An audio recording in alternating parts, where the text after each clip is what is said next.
গাজর আনলাম, চিকেন আনলাম, লোটে মাছ, চিংড়ি মাছ। লোটে মাছটার জন্য বেগুন ভাজছি, তারপর ভেজে উঠিয়ে রাখবো, তারপর লোটে মাছটা দেবো। কারণ লোটে মাছ দিয়ে বেগুন ভাজতে গেলে সব বেগুনটাও ভাজা হয়ে গেল। বেগুনটা একটু হলুদ দিয়ে দেবো।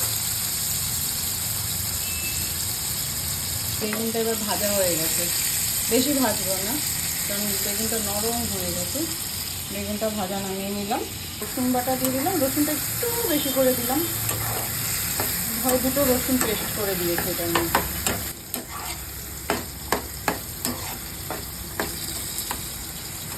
হলুদ,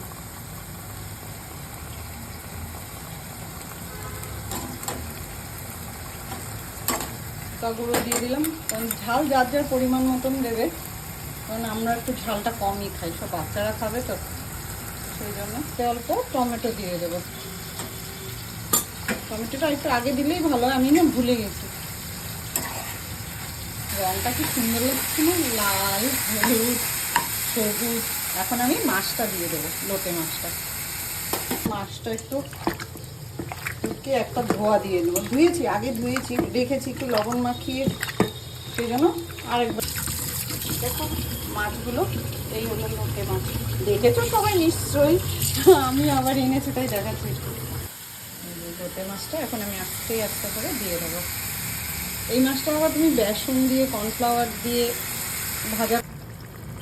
একটু হলুদ লাগবে মনে হচ্ছে, একটু দিয়ে দেবো। হলুদ দিয়ে দেবো, গুলো দিয়ে দেবো। আর নাড়া দেবো না কিন্তু। বেগুনগুলো করে নামানোর আগে ধনে পাতা দেবো। লোটে মাছটাতে একটু ধনে পাতা দিয়ে দেবো। ধনে পাতা না দিলে না ভালো লাগে না, ধনে পাতাটা দিলে দারুণ লাগবে। অ্যাকচুয়ালি আমি গুয়াহাটি মাছটা হয়ে গেল। এবার এটাকে আস্তে করে নামিয়ে দেবো।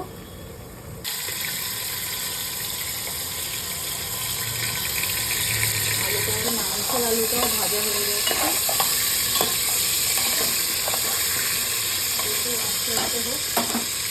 চিকেনটা আমি পেঁয়াজ কুচি দিয়ে করব, বাটা দেব না।